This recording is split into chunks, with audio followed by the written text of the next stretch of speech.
I never thought that raising my granddaughter for 15 years would prepare me for the most terrifying night of my life. But when a man I barely recognized showed up at my door claiming to be Sarah's father, demanding she stay awake all night to bond with him, I realized that some battles for our children never truly end. What happened that night changed everything I thought I knew about family, money, and how far I'd go to protect the child I love. Before I begin my story, let me know in the comments where you are listening from and what time it is. I just want to know I'm not alone in this. And if you feel moved by what you hear, consider subscribing. It helps more people become aware of the reality of family manipulation and abuse. Now let me tell you what really happened.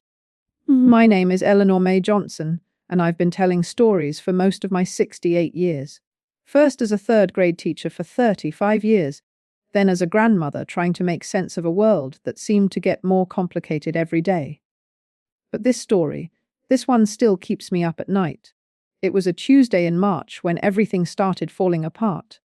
I remember because Sarah had just gotten her acceptance letter to State University, and we were celebrating with her favorite chocolate chip cookies when the doorbell rang. I wasn't expecting anyone, and folks in our neighborhood usually called first. When I opened that front door, I found myself face to face with a stranger who somehow looked familiar. He was tall, maybe 45, with Sarah's same dark eyes but none of her warmth.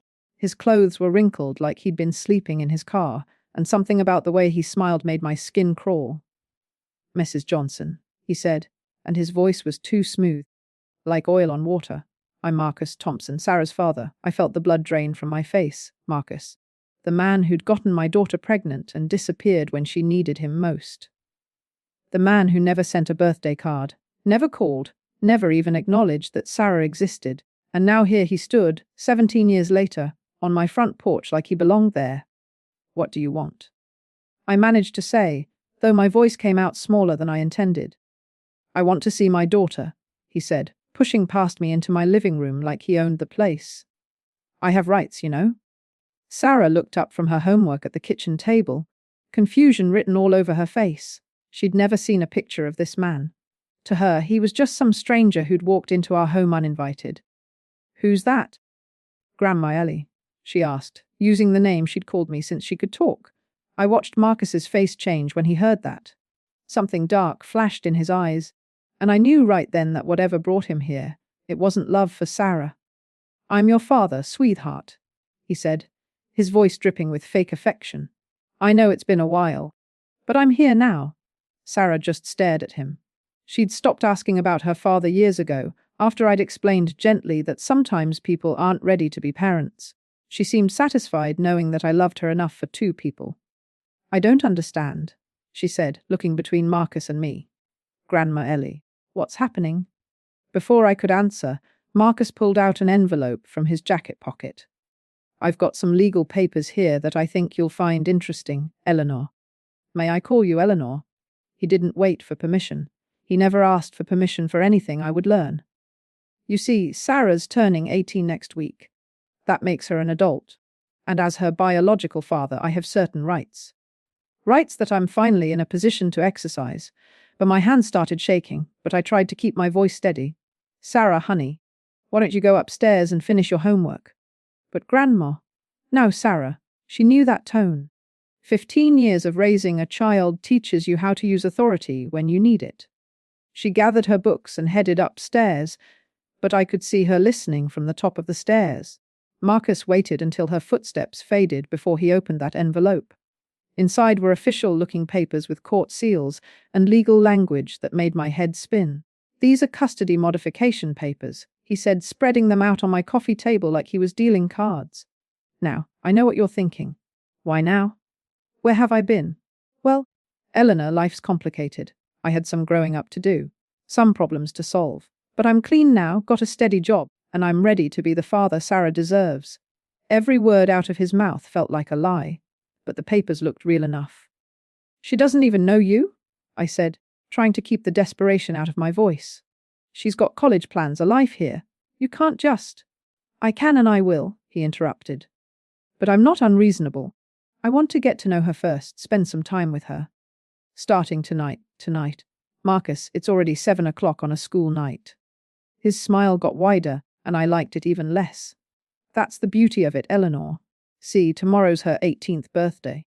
And there are some things Sarah needs to know about her inheritance before she becomes a legal adult. The word inheritance hit me like a slap. What inheritance? My daughter Jennifer had died with nothing but medical bills and a broken heart. We'd struggled for years just to keep the house. Marcus must have seen the confusion on my face because his smile turned mean. Oh, you didn't know? Jennifer had a life insurance policy through her job, plus a settlement from the accident. It's been sitting in a trust fund, waiting for Sarah to turn 18. We're talking about 180,000, Eleanor. That's a lot of money for a young girl to handle alone. My legs felt weak. Jennifer had never mentioned any insurance money. But then again, she'd been so sick at the end. So worried about leaving Sarah with nothing. Maybe she'd arranged something and never had the chance to tell me. So here's what's going to happen, Marcus continued, making himself comfortable on my sofa. I'm going to spend tonight getting to know my daughter. We're going to stay up, talk bond, father-daughter time. And tomorrow, when she turns 18, I'm going to help her understand her options. Her options. Well, she could stay here with you, in this little house, going to community college on student loans. Or she could come with me, where we could invest that money wisely, see the world, live a little. What do you think an 18-year-old would choose? The threat was clear as glass. He wasn't here for Sarah. He was here for that money, and he planned to manipulate an 18-year-old girl who'd never known him into trusting him with her entire future. Get out, I said, standing up straighter than I had in years. Get out of my house right now. Marcus didn't move. Instead, he pulled out his phone and showed me a number already dialed. One call, Eleanor. One call to my lawyer. And we go to emergency court tonight. I've got documentation proving I'm her father. I've got papers showing you were never given legal guardianship, just temporary care. And I've got a very sympathetic story about a father who's been kept from his daughter by a bitter grandmother. And my heart stopped. He was right. In all the chaos after Jennifer's death, between the funeral and trying to keep Sarah in school and dealing with bills, I'd never formally adopted her. Everyone just assumed I was her guardian. The school, the doctor, everyone treated me like her grandmother who was raising her. But legally, you wouldn't have a chance, he continued, his voice getting colder. Social services gets involved. There's a custody battle, lawyers, court dates. Even if you win eventually, think about what that does to Sarah. All that uncertainty right before college, right when she's supposed to be starting her adult life. I felt trapped, like a mouse in a corner with a cat batting at it. But I'd been protecting Sarah for 15 years, and I wasn't about to stop now. Fine, I said, though the word tasted like poison. You can visit with her, but in the living room, where I can see you. And she goes to bed at a reasonable hour. She has school tomorrow. And Marcus laughed, and it was the ugliest sound I'd ever heard. Oh, Eleanor, I don't think you understand. See, tomorrow's her birthday. It's practically a holiday, and we have so much catching up to do. Sarah's not going to sleep tonight. We're going to be up all night, talking, getting to know each other. Father and daughter. That's when I knew this man was dangerous. Not just greedy, but something darker. Something that wanted to control and manipulate. And he was planning to keep my granddaughter awake all night, wearing her down, confusing her, until she was too tired to think straight. Sarah, I called upstairs. Can you come down here, please? I heard her feet on the stairs, and when she appeared, I could see the worry in her eyes. This child had been through enough upheaval in her life. She deserved peace, stability, the chance to grow up without fear. Sarah, honey, I said, choosing my words carefully, this man says he's your father. He'd like to spend some time with you tonight. Sarah looked at Marcus with those intelligent eyes that reminded me so much of Jennifer. Why now? She asked quietly. Where have you been? It was such a simple question, but it cut right to the heart of everything.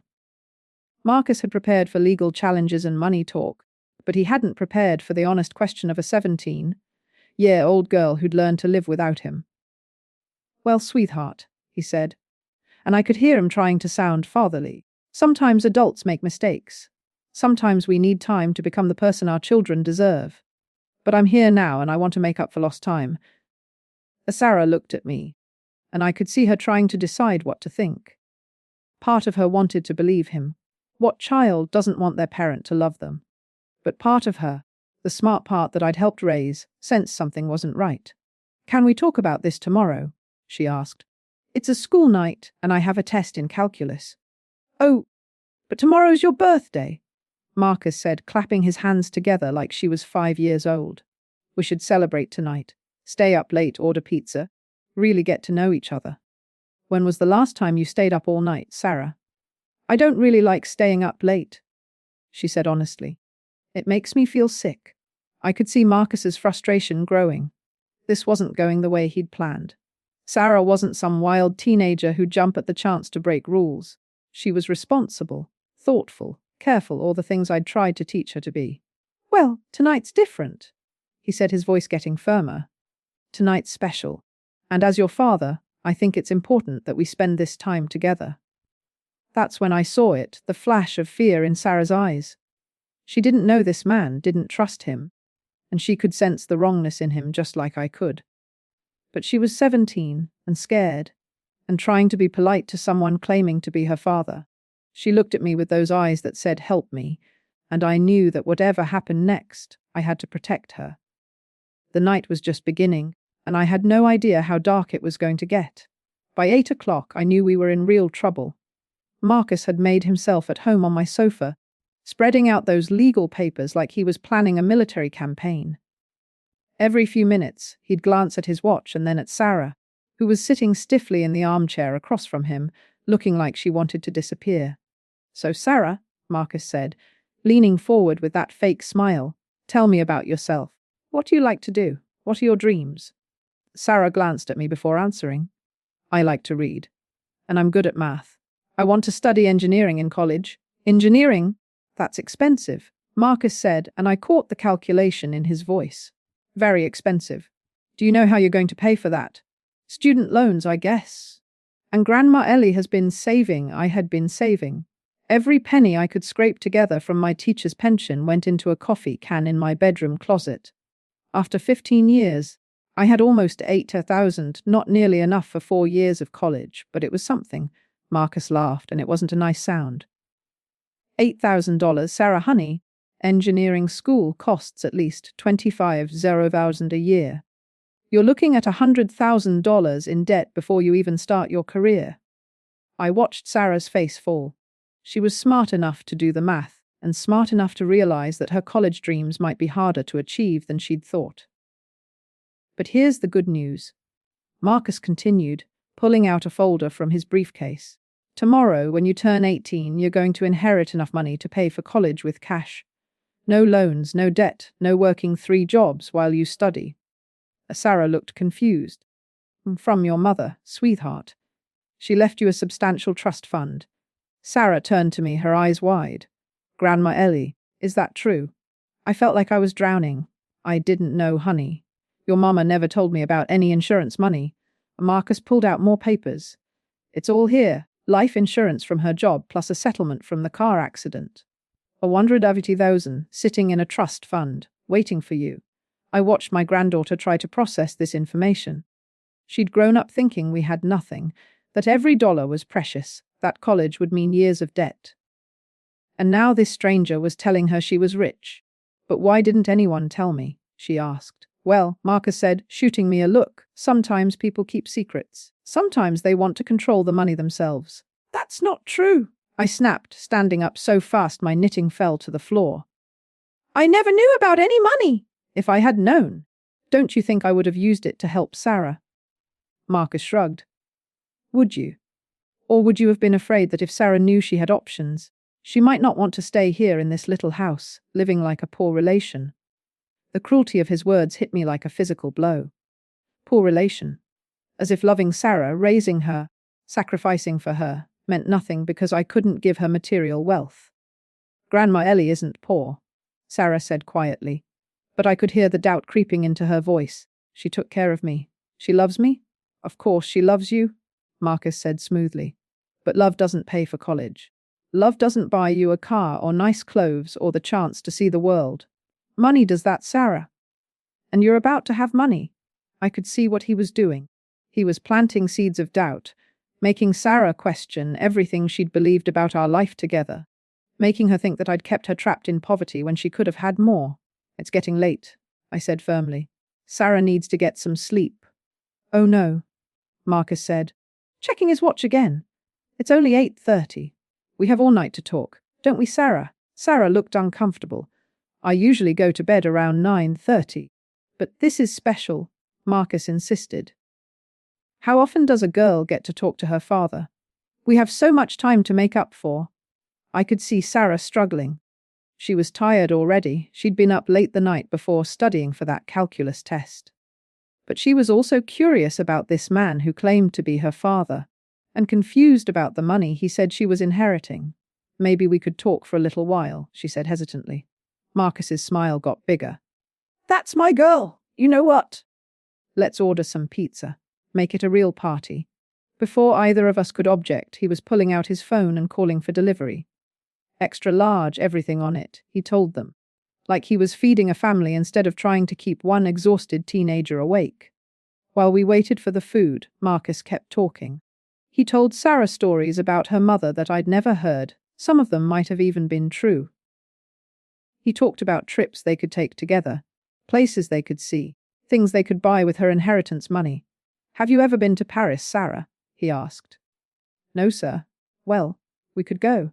We could spend a month there, see all the sights, eat at fancy restaurants. Wouldn't that be something? Sarah's eyes lit up despite herself. What, 17-year-old wouldn't be tempted by the thought of Paris?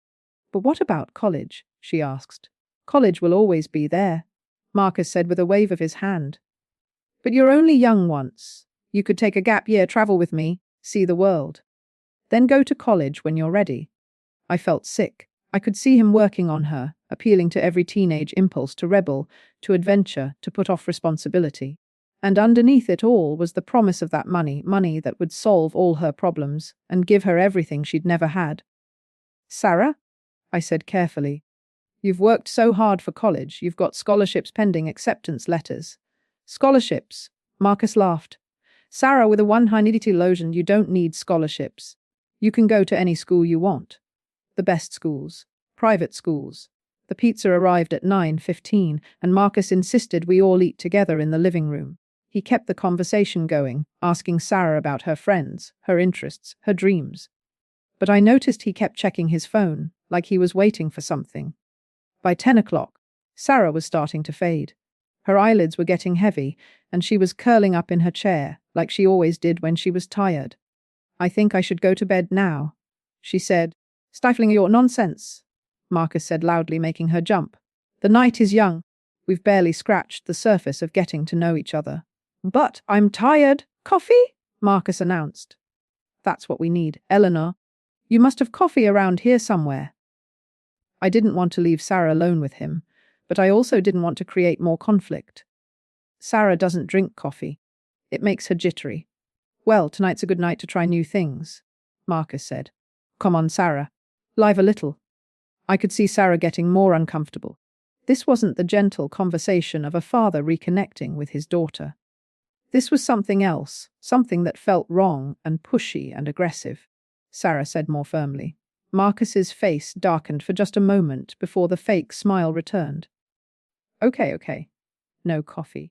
But let's at least stay up and talk. We have so much lost time to make up for. That's when I realized what was happening. He wasn't just trying to bond with Sarah.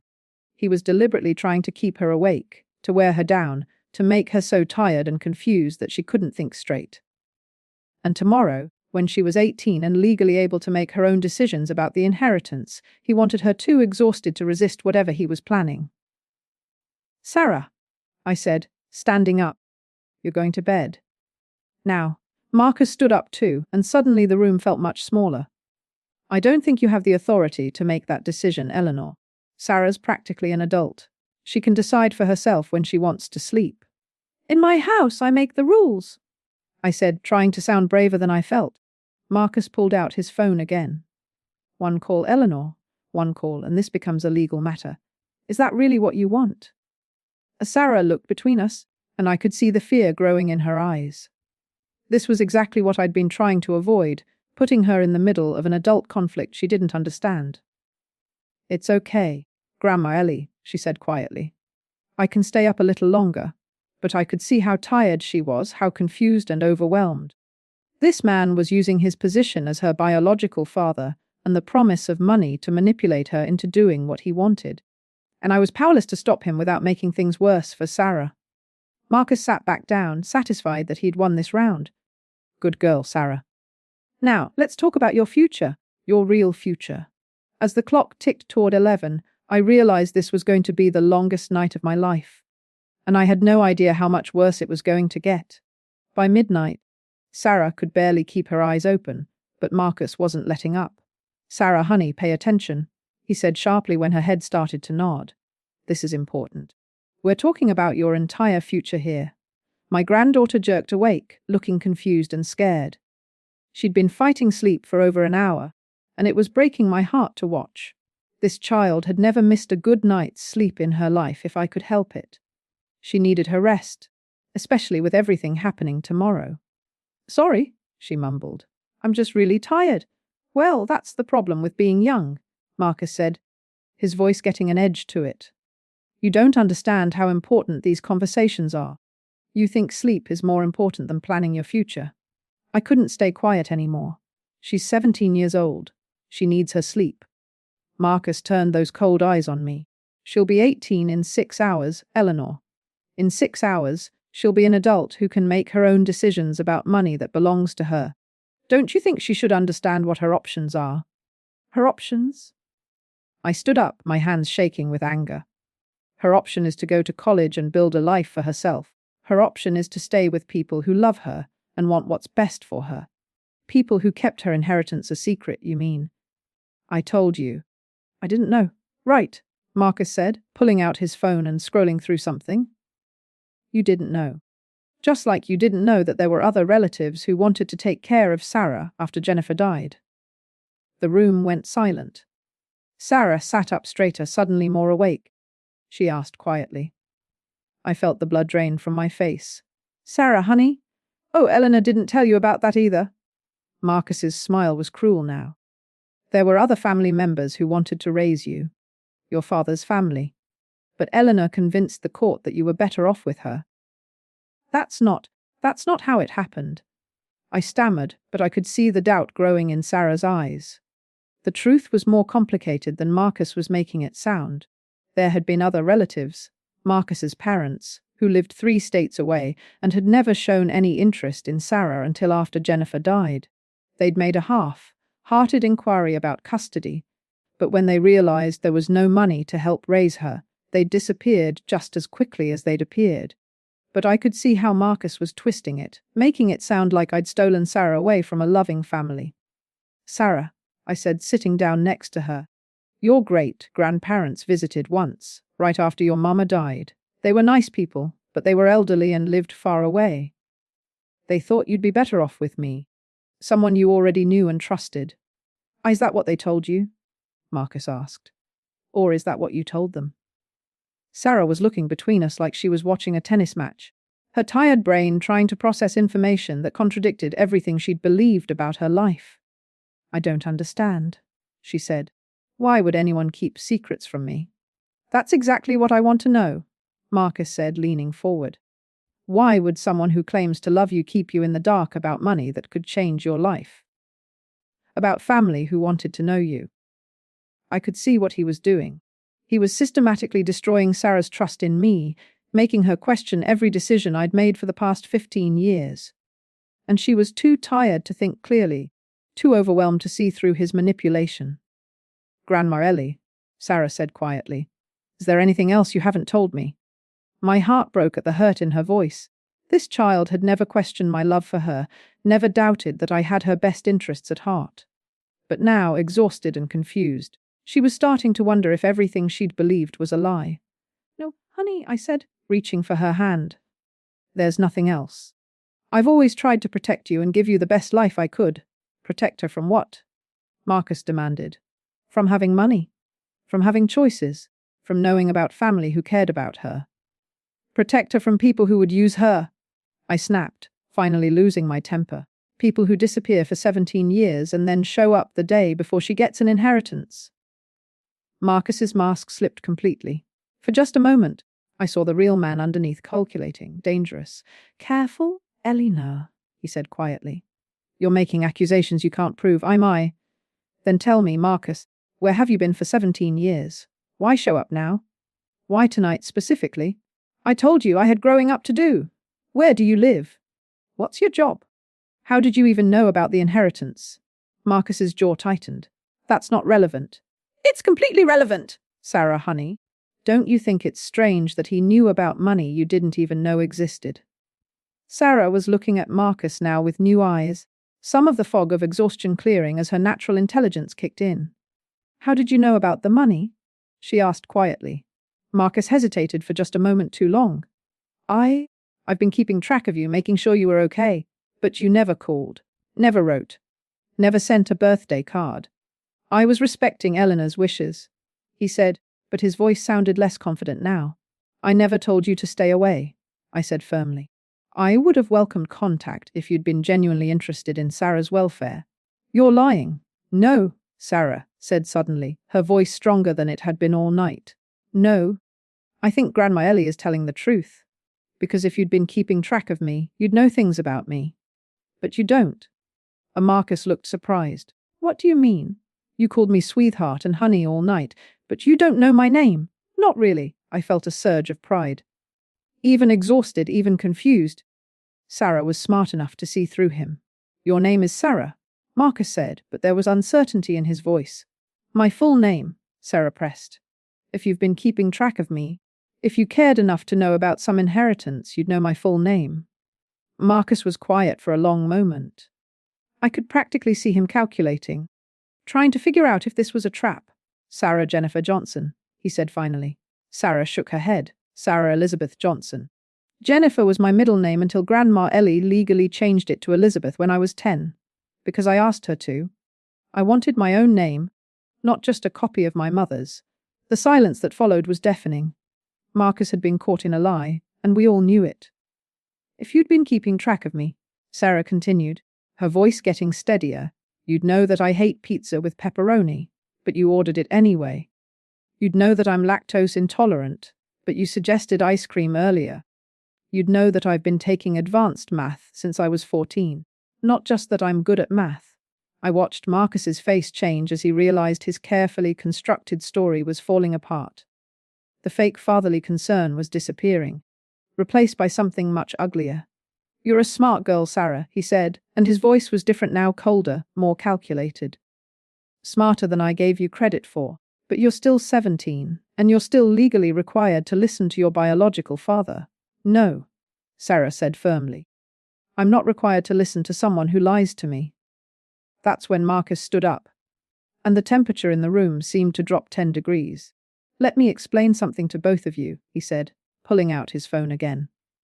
I didn't come here to play games. I didn't come here to bond or reconnect or any of that sentimental garbage. I came here because tomorrow Sarah inherits 180 Zalozen, and I need that money. The honesty was somehow more terrifying than the lies had been. Need it for what? I asked, though I wasn't sure I wanted to know. Marcus's smile was razor sharp.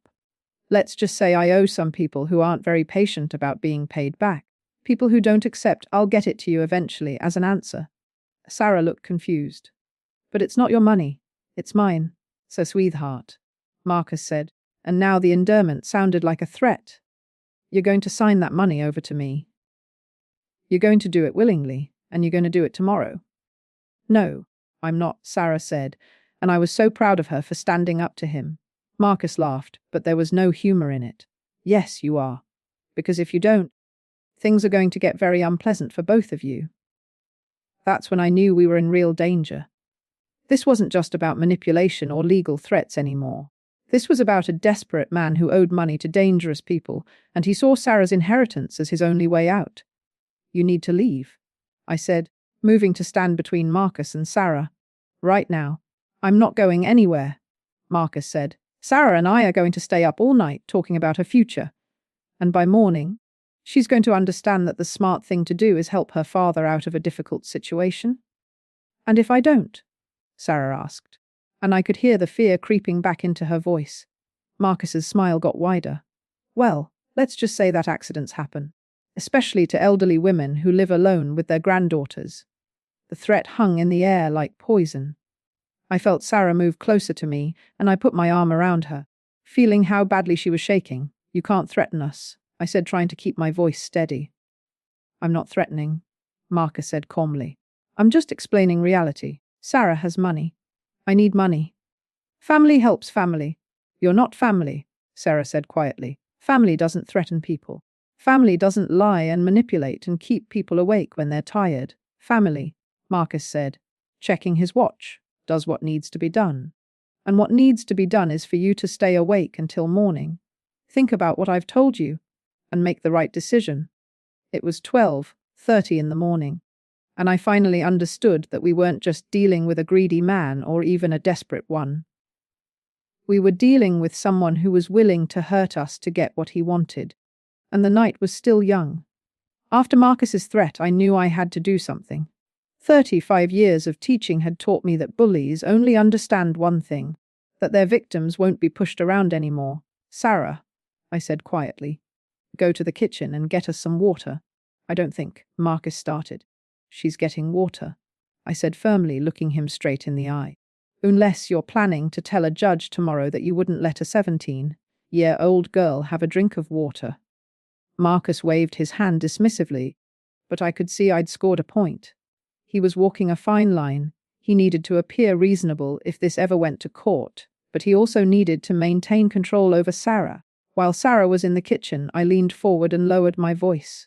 Let me tell you something, Marcus Thompson. I raised that girl from a baby. I changed her diapers, walked the floors with her when she was sick, taught her to read, helped her with homework every night for 15 years. You think you can show up here and scare me into letting you steal her future? Marcus's eyes narrowed. You don't understand the situation you're in, old woman?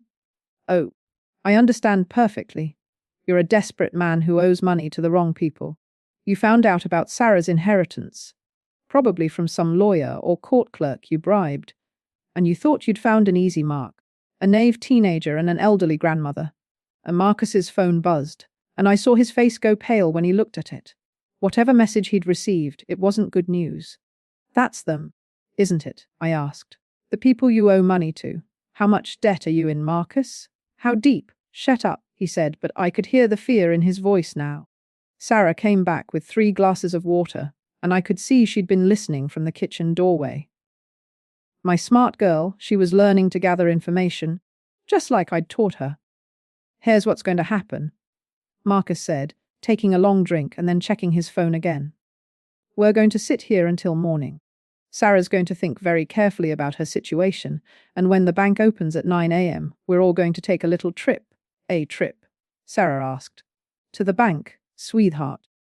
To access your trust fund, and then to a lawyer's office where you're going to sign some papers making me the manager of your inheritance. I'm not signing anything, Sarah said, but I could hear the exhaustion creeping back into her voice. Oh, you will, Marcus said confidently. Because by morning, you're going to be so tired you can barely think straight. And I'm going to be the only person offering you a solution to all this conflict. That's when I realized his entire strategy. He wasn't just keeping Sarah awake to bond with her, or even to wear her down for conversation. He was deliberately depriving her so that when morning came, she'd be too exhausted to make rational decisions, too tired to resist signing whatever papers he put in front of her. It was psychological torture, and he was doing it to a 17-year-old girl. You're sick, I said. I'm practical, Marcus replied. Sarah's young and impressionable. In a few hours, she'll be confused, emotional, and desperate for this conflict to end. Signing a few papers will seem like the easiest solution. As Sarah was swaying in her chair now, fighting to keep her eyes open. She'd been up for almost 20 hours straight, and the stress was making it even worse. I need to lie down, she mumbled. Just for a few minutes. No, Marcus said sharply. This is important. She's exhausted. I protested. She's fine. Aren't you, Sarah? You want to keep talking to your father? Sarah looked at him with eyes that could barely focus. I can't think straight. That's okay, sweetheart. You don't need to think. Just listen. That's when I'd had enough. I stood up and walked to the front door. Where are you going? Marcus demanded. To call the police, I said, putting my hand on the doorknob. Marcus was up and across the room faster than I would have thought possible. He grabbed my wrist, not hard enough to leave marks, but firm enough to stop me. I wouldn't do that if I were you, Eleanor. Let go of me. Think about what you're doing. You call the police, and what happens? They come out. They see a father visiting his daughter. They see legal papers proving I have rights. They see an old woman trying to interfere with a family reunion. He was right, and we both knew it. The police would see exactly what Marcus wanted them to see, a reasonable man trying to reconnect with his daughter, and an overprotective grandmother causing problems. But more importantly, Marcus continued, his grip tightening slightly. You call the police, and my friends are going to find out that their money is tied up in legal proceedings. They're not going to be happy about that. Friends? Sarah asked weakly from her chair.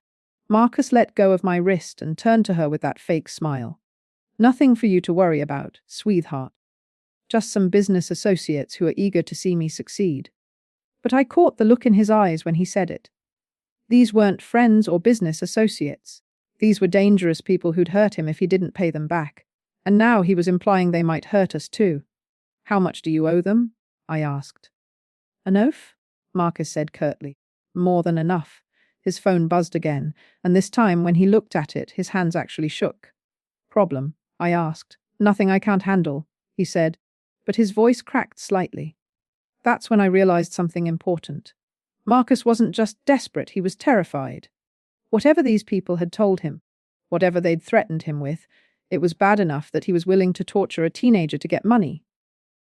Which meant he was even more dangerous than I'd thought. Sarah, honey, I said gently, why don't you splash some cold water on your face? It might help you feel more alert. Good idea, Marcus said quickly. But leave the bathroom door open. We want to keep this conversation going. Sarah nodded and stumbled toward the bathroom. I could hear the water running, and I hoped she was also looking for a way out. My bathroom window was small, but Sarah was petite enough to fit through it if she had to. She's not going to last much longer, I told Marcus quietly. Look at her. She's stronger than you think. She's 17 years old and she's been awake for 20 hours. This is abuse, and you know it. Marcus shrugged. This is business. When you owe the kind of money I owe to the kind of people I owe it to, you do whatever it takes to survive. What kind of people? For a moment, Marcus looked almost human, scared, vulnerable, in over his head. The kind who don't take no for an answer, he said quietly. The kind who make examples out of people who don't pay their debts. How did you get mixed up with people like that? Bad choices. Marcus said, his voice bitter. Bad gambling, bad investments, bad luck. And now I've got 48 hours to come up with 200,000 or... He didn't finish the sentence, but he didn't need to. So you thought you'd steal it from a teenager? I thought I'd collect it from my daughter, he corrected.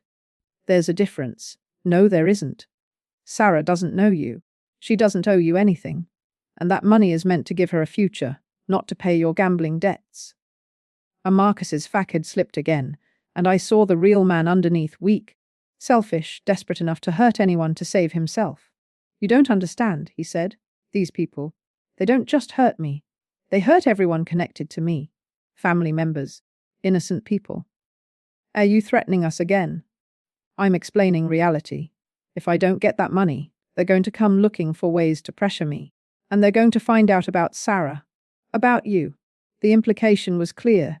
He was saying that even if he left empty-handed tonight, Sarah and I would still be in danger from his creditors. Sarah came back from the bathroom looking slightly more awake, but I could see she was running on empty. Better? Marcus asked cheerfully, his mask back in place. A little, Sarah said, but she sank into her chair like her legs wouldn't hold her up anymore. Good, because we still have a lot to talk about. It's only 1 a.m. We've got hours left to get to know each other. Sarah looked at me with panic in her eyes. Hours left. The phrase hit her like a physical blow. I can't stay awake for hours, she whispered. Sure you can, Marcus said encouragingly. Young people pull all-nighters all the time. It's like a rite of passage. I've never pulled an all-nighter, Sarah said honestly. I don't like how it feels. Well, tonight you're going to learn, Marcus said firmly. Tonight, you're going to learn a lot of things about being an adult. That's when I made my decision. I'd been thinking like a victim, reacting to Marcus's moves instead of making my own.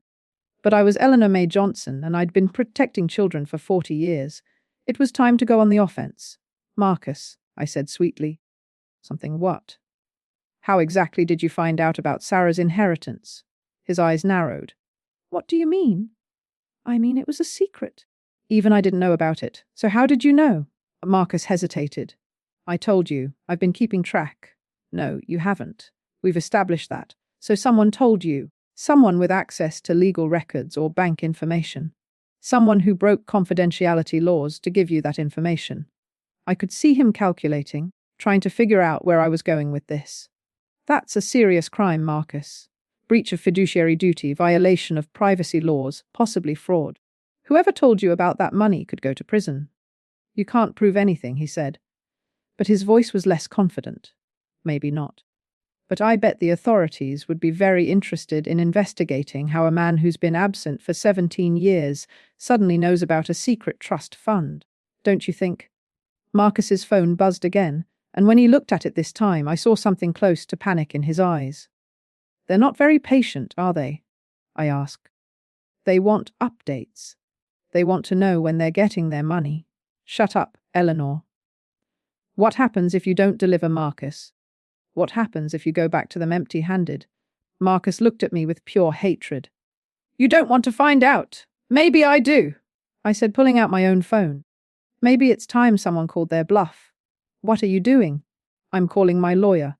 It's time to put a stop to this. That's when Marcus lunged for my phone, and I knew the night was about to get much worse. Marcus grabbed for my phone, but 40 years of dealing with unruly third graders had given me quick reflexes. I pulled it back just in time, but he caught my wrist again, this time harder. Give me the phone, Eleanor! Let go of me!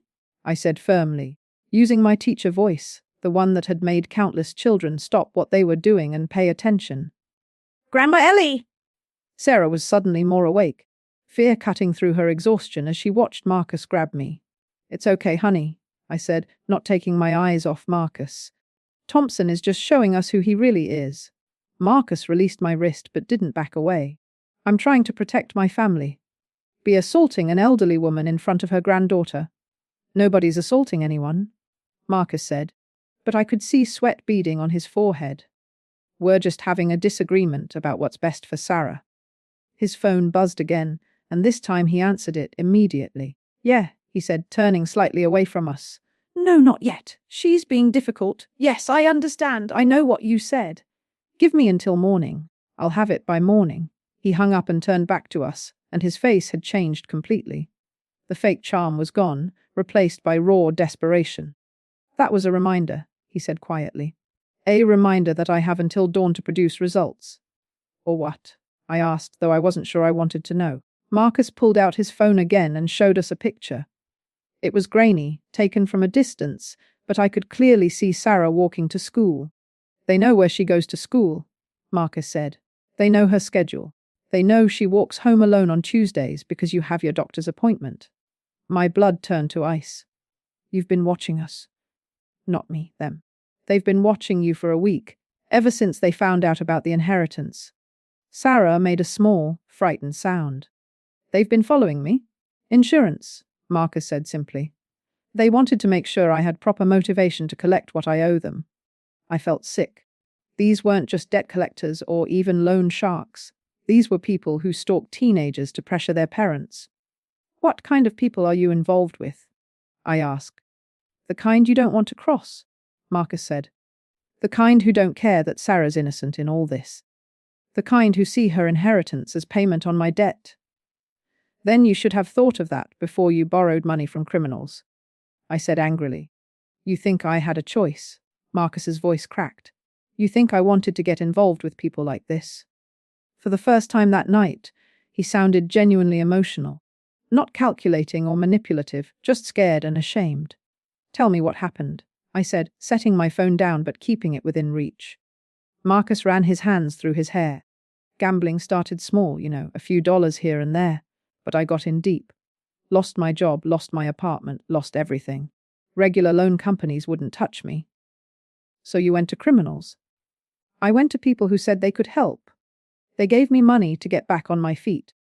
Said I could pay it back when things turned around. But things didn't turn around. Things got worse. The interest rates. God, Eleanor, you can't imagine the interest rates. I borrowed 20,000. Now I owe 200,000. Sarah was listening to all of this with wide eyes. Even exhausted, she was smart enough to understand that we were in serious danger. So you decided to steal from your daughter? I said. I decided to ask my daughter for help. Marcus corrected. She's got money she doesn't even know about. Money that's just sitting there. Money that's meant for her education and her future. Money that could save all our lives. Marcus exploded, and Sarah flinched at the volume. How? I demanded. How does stealing Sarah's inheritance save our lives? Marcus was quiet for a long moment. When he spoke again, his voice was barely above a whisper. Because if I don't pay them by noon tomorrow, they're going to start hurting people. Starting with Sarah. The room went completely silent. I could hear the old house settling around us, the refrigerator humming in the kitchen, Sarah's rapid breathing. They told you that? I asked. Marcus nodded. They said they'd take her. Use her to motivate me to find the money elsewhere. They said they'd keep her until I paid every penny, plus interest for the inconvenience. Sarah stood up abruptly, swaying on her feet. I'm going to be sick. She ran to the bathroom, and I could hear her retching. The stress and exhaustion and fear had finally overwhelmed her system. Look what you've done, I said to Marcus. Look what you've done to that child. I'm trying to save her life. You're destroying it! You're terrorizing a 17-year-old girl who never did anything wrong except have the misfortune to be related to you. Marcus slumped into his chair, suddenly looking older than his 45 years. You don't understand. These people, they're not bluffing. They'll take her, Eleanor. They'll hurt her. Then we call the police. We get protection. The police can't protect her from these people. They've got connections, resources. They know how to find people who don't want to be found. Sarah came back from the bathroom, looking pale and shaky. I heard, she said quietly. I heard what you said about them taking me. Marcus looked at her with what might have been genuine regret. I'm sorry, Sarah. I never wanted you to be involved in this. But when they found out about the inheritance, how did they find out? I asked. How did any of you find out? Marcus hesitated, then pulled out his phone and scrolled through his contacts. There's a guy who works at the probate court. He feeds information to people who can use it. Estate planning, inheritance records, trust fund. He's been feeding my creditors information about potential sources of money. That's illegal. A lot of things are illegal when you're desperate enough. I felt a surge of hope. If we can prove that this court employee has been selling confidential information, we can get the police involved. That's a federal crime. And while we're building a case, Sarah disappears, Marcus said flatly. These people don't wait for the legal system to work. Sarah sat down heavily, and I could see she was at the end of her rope. Nearly 21 hours without sleep, plus stress and fear, had pushed her beyond her limits. I can't think any more, she said, her words slightly slurred. I can't. Everything's fuzzy. That's okay, said, leaning forward. You don't need to think. You just need to trust me. No, I said firmly, moving to sit next to Sarah. She needs to sleep. She needs to understand her situation. Marcus countered. In 3 hours, the bank opens. In 4 hours, my deadline starts getting closer. Sarah needs to be ready to make adult decisions. She can't make decisions in this condition. Look at her. Sarah was indeed barely conscious now, slumped in her chair with her eyes closed. Her body had finally started shutting down from exhaustion. Sarah, Marcus said loudly, and she jerked awake. Sarah, I need you to listen to me. Please, she whispered. Please, just let me sleep for an hour. Just 1 hour? We don't have an hour, Marcus said, checking his phone again. We need to talk about what you're going to do when the bank opens. I'm not signing anything, Sarah mumbled. I'm not giving you money to pay criminals. Marcus's face darkened. Sarah, you need to understand something. This isn't just about me anymore. This is about all of us. If you don't help me, those people are going to hurt you to get to me. Then maybe you should turn yourself in to the police, Sarah said with more clarity than I'd expected. Maybe you should face the consequences of your own choices instead of dragging me into them. Marcus stood up abruptly, and I could see him losing control. You don't understand what you're talking about. You're just a kid who doesn't know how the real world works. I know enough to recognize a threat when I hear one, Sarah said, some of her fire returning despite her exhaustion. I know enough to know that giving in to criminals doesn't make them go away. It buys us time. It makes us victims, Sarah interrupted, and it tells them that we'll pay whatever they demand whenever they demand it. I was so proud of her in that moment. Even exhausted, even scared, she was thinking more clearly than the adult who was supposed to be protecting her. Marcus pulled out his phone and started dialing. Fine. You want to do this the hard way. Let's do it the hard way. Who are you calling? I asked. My friends, Marcus said grimly. I'm going to explain that we need a different approach to motivation. That's when I realized the night was about to get much more dangerous. Marcus put the phone to his ear, and I knew I had seconds to act before this situation spiraled completely out of control. Wait, I said, standing up so fast that my old knees protested. Before you make that call, let me ask you something. Marcus paused, his finger hovering over the screen. What? What happens after? Let's say Sarah gives you the money.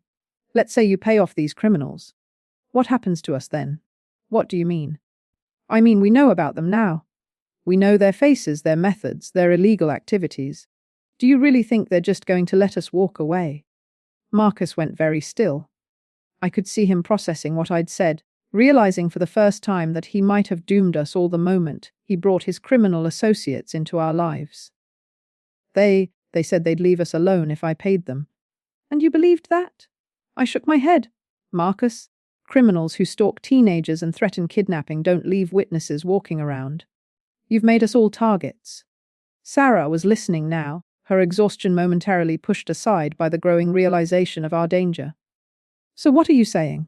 Marcus asked quietly. I'm saying that giving them money doesn't solve our problem. It just delays it, and it tells them that we're willing to pay, which means they'll keep coming back for more. Marcus's phone started ringing in his hand. He looked at it with something approaching terror. Don't answer it, I said firmly. I have to. If I don't answer, they think I'm trying to run. Answer it then, I said, moving closer to him. But put it on speaker. Let Sarah hear what kind of people you've brought into our lives. Marcus hesitated, then swiped to answer. Yeah, Marcus? The voice that came through the phone was cold. Status report. I'm still working on it. The girl's being difficult. Difficult how? Marcus glanced at Sarah, who was now fully awake and listening intently. She doesn't want to cooperate. Then maybe she needs better motivation. We're 2 minutes away. We'll help you explain the situation. My blood went cold. 2 minutes away. They were coming here right now. Wet, Marcus said quickly. That's not necessary. Marcus. The voice was patient but threatening. You've had all night to handle this. Now it's our turn. The line went dead. Sarah looked at me with pure terror in her eyes. They're coming here. Not if I can help it, I said, grabbing my phone and dialing 911. Marcus lunged for my phone again. But this time Sarah was ready. Despite her exhaustion, she moved faster than he expected, stepping between us. Don't touch her, Sarah said, and there was steel in her voice that reminded me of her mother. Sarah, you don't understand. 911, what's your emergency? The operator's voice came through my phone clearly. This is Eleanor Johnson at 1247 Maple Street. There are men coming to my house to threaten and possibly kidnap my 17-year-old granddaughter. We need police here immediately. Marcus was shaking his head frantically. Eleanor, you don't know what you're doing. These people, they don't care about the police. Mayam? The operator asked.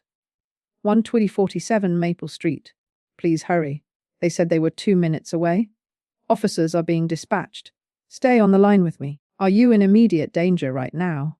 I looked at Marcus, who was pacing back and forth like a caged animal, checking his phone repeatedly. Yes, I said. There's a man here who's been holding us against our will all night, and his criminal associates are on their way. Mom, I need you to stay calm. Help is coming. Can you and your granddaughter get to a safe location in your house? Before I could answer, we heard a car door slam outside. Sarah grabbed my arm. Grandma Ellie. Marcus's phone rang again. This time he answered immediately. "They're here," he said without preamble. "Good. Bring the girl outside. We need to have a conversation." "No," I said loudly, making sure the phone picked up my voice. "She's not going anywhere."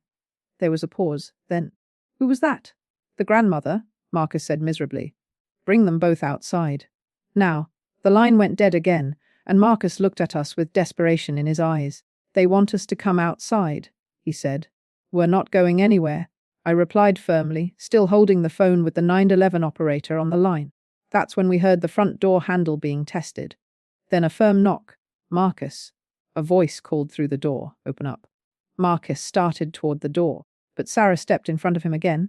"No," she said simply. "Sarah, if we don't cooperate, this is going to get very bad very fast." "It's already bad," Sarah said. "But maybe Grandma Ellie is right. Maybe paying them won't make it better." The knocking became pounding. "Marcus!" "Don't make us come in there." "Ma'am," the 911 operator said through my phone. "I can hear what's happening. Officers are 3 minutes out. Do you have somewhere secure you can go?" I thought quickly. My house was old but solid. The back bedroom had a heavy door and a lock, and the window opened onto the backyard, away from wherever these men had parked. "Sarah," I whispered, "we're going to walk very calmly to the back bedroom. Don't run, don't panic, just walk." But as we started to move, the front door exploded open. 2 men stepped inside, and I knew immediately that we were dealing with serious criminals. They were dressed in dark clothes, moved with professional confidence, and had the kind of faces you see in police lineups. "Marcus," the taller one said calmly, "why is this taking so long?" And Marcus was trembling now. "She won't cooperate." "Neither of them will." The man's eyes moved to Sarah, and I stepped protectively in front of her. "You must be the girl with the inheritance," he said, "and you must be the grandmother who's causing problems." "The police are on their way," I said, holding up my phone so they could see it was still connected to 911. The man smiled, but it wasn't a pleasant expression. "Police response time in this neighborhood is 7 minutes. We'll be gone in 5. That's when I heard the most beautiful sound in the world. The 2 men heard them too, and their demeanor changed instantly. "Change of plans," the tall one said to his partner. "Get the girl. We'll sort this out somewhere else." The second man started towards Sarah, but I grabbed the lamp from the end table and swung it as hard as I could. 68 years old or not, I wasn't going down without a fight. The lamp caught him in the shoulder, and he stumbled back, cursing. "You crazy old." That's when Sarah surprised us all. Instead of cowering or running, she grabbed the phone from the kitchen counter and threw it as hard as she could at the front window. The glass shattered with a crash that could be heard 3 houses away, and Sarah started screaming at the top of her lungs. "Help us! THWA me." The sirens were getting closer, and I could see panic starting to set in with our uninvited guests. "We need to go," the tall man said to his partner. "No," but as they turned to leave, the front yard flooded with red and blue lights. "Police! Nobody move." I've never been so happy to see anyone in my life as I was to see those 2 officers coming through my broken front door with their hands on their weapons. "These men broke into my house," I said immediately. "They're here to kidnap my granddaughter." "That's not true," Marcus said quickly. "This is all a misunderstanding. These are my business associates." "Business associates who break down doors?" one of the officers asked skeptically. The tall criminal was calculating, trying to figure out if he could talk his way out of this. "We're here because Marcus owes us money," he said calmly. "This is a civil matter. Civil matters don't involve breaking and entering," the officer replied. "Everyone put your hands where I can see them." That's when I realized something important. These criminals might be dangerous, but they weren't stupid. They knew they couldn't fight the police without making their situation much worse. But Marcus was a different story. He was desperate enough to try anything. "Officers," he said, pulling out his legal papers. "I'm this girl's father. I have custody rights. These people have been keeping me from my daughter." I watched one officer examine the papers while his partner kept an eye on everyone else. "These papers don't give you the right to break into someone's house," the officer said finally. "I didn't break in. They let me in. And my associates were just your associates." The officer looked at the 2 criminals, who were trying very hard to look like legitimate businessmen. Can I see some identification? That's when I knew we'd won. Whatever fake IDs these men might have, they couldn't afford the scrutiny that would come with a police investigation. The tall man made eye contact with his partner, and I saw them both tense up. They were going to run. Sarah, I said quietly, get behind the officers. And then everything happened at once. The two criminals bolted for the door at the same time, but they'd made a crucial mistake. They'd parked behind the police cars, and there were already backup officers positioning themselves outside. Stop! Police! The sound of running feet, shouting, and then a brief scuffle outside told us everything we needed to know. Within minutes, both men were being brought back through my front door in handcuffs. Marcus stood in my living room looking like his world had just collapsed, which, I suppose it had.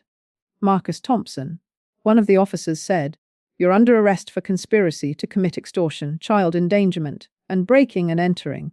"Wait," Marcus said desperately. "You don't understand. I was trying to protect them. These men, they would have hurt my daughter if I didn't." "Sir, you have the right to remain silent." The officer continued. "I suggest you use it." As they put handcuffs on Marcus, he looked at Sarah with something that might have been genuine regret. "Sarah, I'm sorry," he said quietly. "I never wanted it to happen like this." Sarah, who had been leaning against me for support, stood up straighter. Even exhausted, even after everything she'd been through, she looked at this man who had terrorized us all night with clear eyes. "You're not sorry you did it," she said quietly. "You're sorry you got caught." Marcus started to protest, but the officer was already leading him toward the door. "Sarah," Marcus called back, "the inheritance is real. It's still yours. Don't let anyone tell you. I'll figure it out myself," Sarah interrupted. "Without your help." And then he was gone, loaded into a police car next to the two criminals who had brought this nightmare into our lives. Detective Janet Morrison, who had arrived with the backup units, sat down with us to get our full statement. She was a woman about my age, with kind eyes and a no-nonsense attitude that I immediately appreciated. "Mrs. Johnson," she said, "I need you to tell me everything that happened tonight from the beginning." So I did. I told her about Marcus showing up at dinner time, about the legal papers and the inheritance, about his insistence on keeping Sarah awake all night. I told her about the threats, the phone calls, the revelation about his criminal associates. Sarah, despite being dead on her feet, added important details about the lies Marcus had told, the way he'd tried to manipulate her, and the terror of realizing that dangerous men had been watching her walk to school. "The inheritance," Detective Morrison said when we'd finished. "We'll need to verify all of that. It's possible Marcus was telling the truth about the money but lying about everything else." "Even if there is money," Sarah said. "I don't want it if it's going to put us in danger." Detective Morrison smiled. "Honey, the danger came from your father's choices, not from any inheritance. If that money exists and it legally belongs to you, there's no reason you can't claim it safely." "What about the man at the probate court?" I asked. "The one who was selling confidential information?" "We'll be investigating that thoroughly," the detective assured me. "If someone in the court system has been leaking private financial information to criminals, they're going to face serious federal charges." Over the next few hours, as the sun started to rise on what should have been Sarah's 18th birthday, we learned more about just how deep Marcus's troubles had run. The two men who had broken into our house were part of an organized crime group that specialized in debt collection and intimidation. Marcus owed them money from gambling debts that had spiraled completely out of control. The man at the probate court was indeed selling confidential information, not just to Marcus's creditors, but to various criminals who used inheritance and estate information to target vulnerable people. "Your granddaughter's trust fund was just one of several they were monitoring," Detective Morrison explained. "They had a whole list of people who were about to inherit money. So this wasn't personal," Sarah said quietly. "I was just a target of opportunity, unfortunately, yes. But Sarah, I want you to understand something important. Your biological father brought these people into your life, but he didn't control what happened after that. You and your grandmother fought back. You protected each other.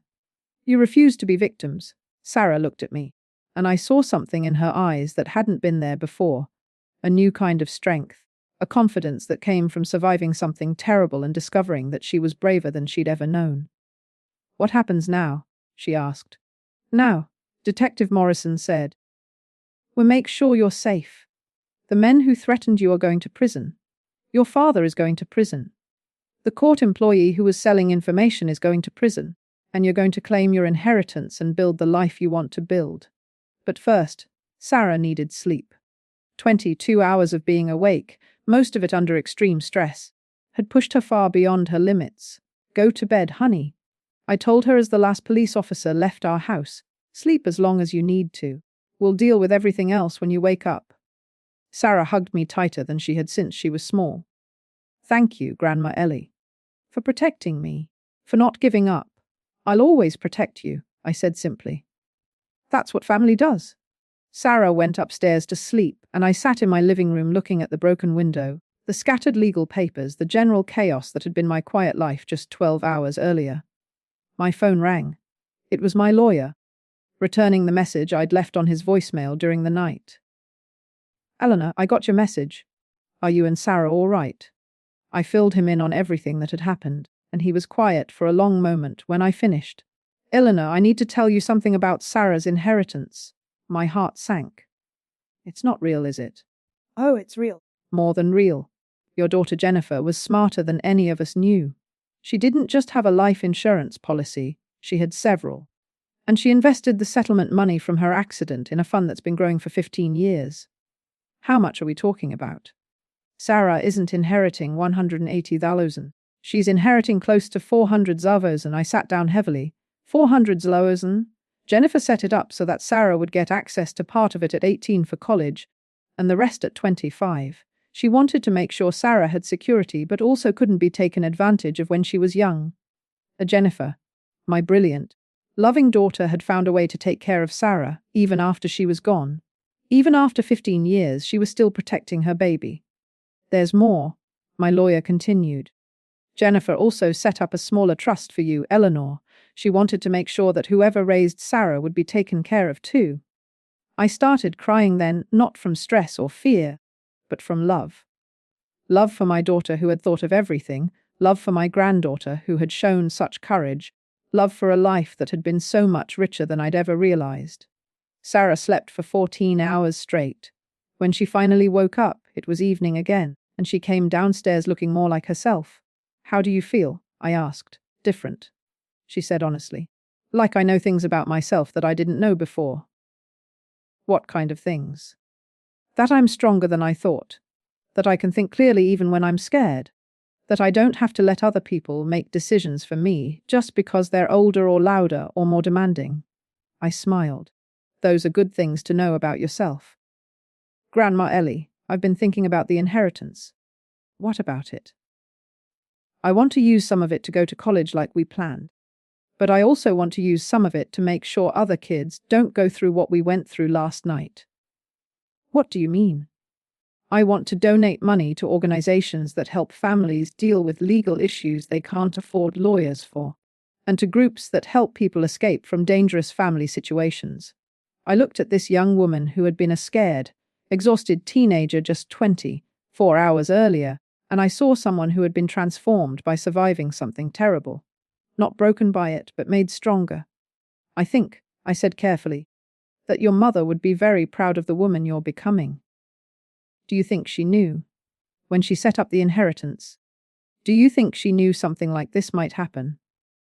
I thought about Jennifer, dying so young, but still trying to protect her daughter from dangers she couldn't even imagine.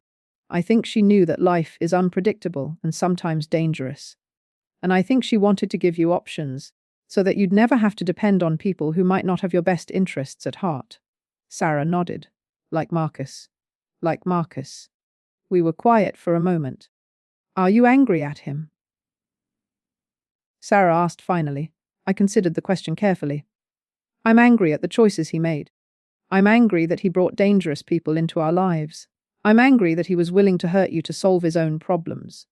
But I also feel sorry for him. He's a weak man who made terrible decisions. And now he's going to spend years in prison thinking about how different his life could have been if he'd just made better choices." Do you think he ever really cared about me? I think he convinced himself he did. I think in his mind, getting that money was helping you, because it would solve his problems and keep you safe from his creditors. But real love doesn't work that way. How does real love work? I looked around our modest little house, with its broken window and scattered papers, at this life we'd built together over 15 years. Real love puts the other person's needs first, I said. Real love protects without expecting anything in return. Real love makes sacrifices gladly and doesn't keep score. Sarah smiled, the first real smile I'd seen from her since this whole nightmare began. Like the way you love me.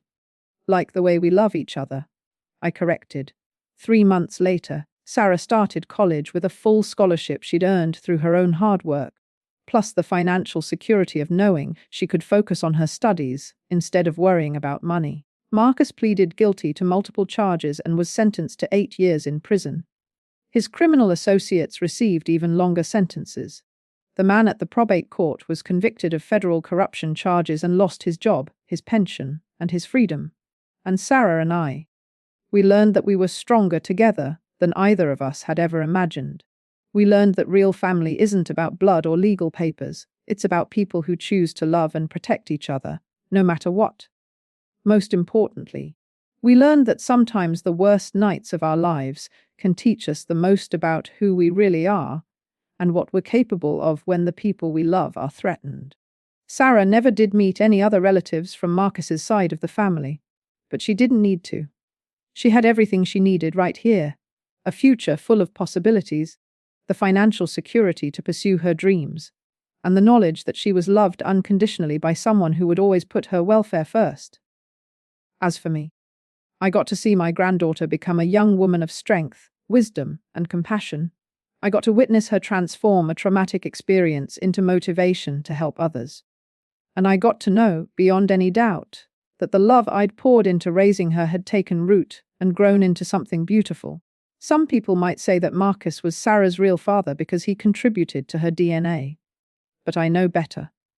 Real parents are the people who show up every day, who make sacrifices without being asked, who stay through the hard times and celebrate the good ones.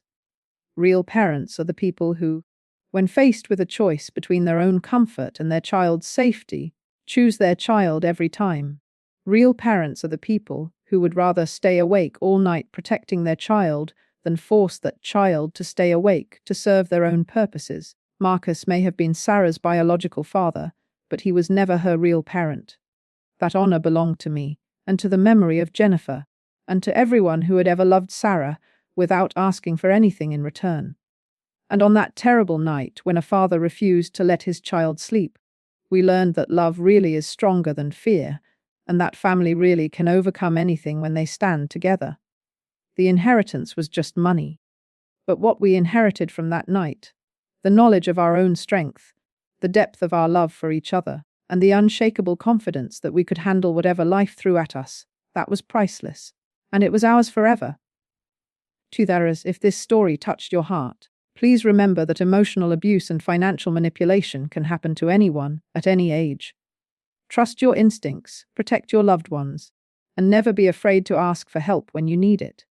Sometimes the bravest thing you can do is refuse to let someone else's desperation become your emergency. Remember, real love sacrifices, and real love never uses fear as a tool of control. Thank you for listening to my story.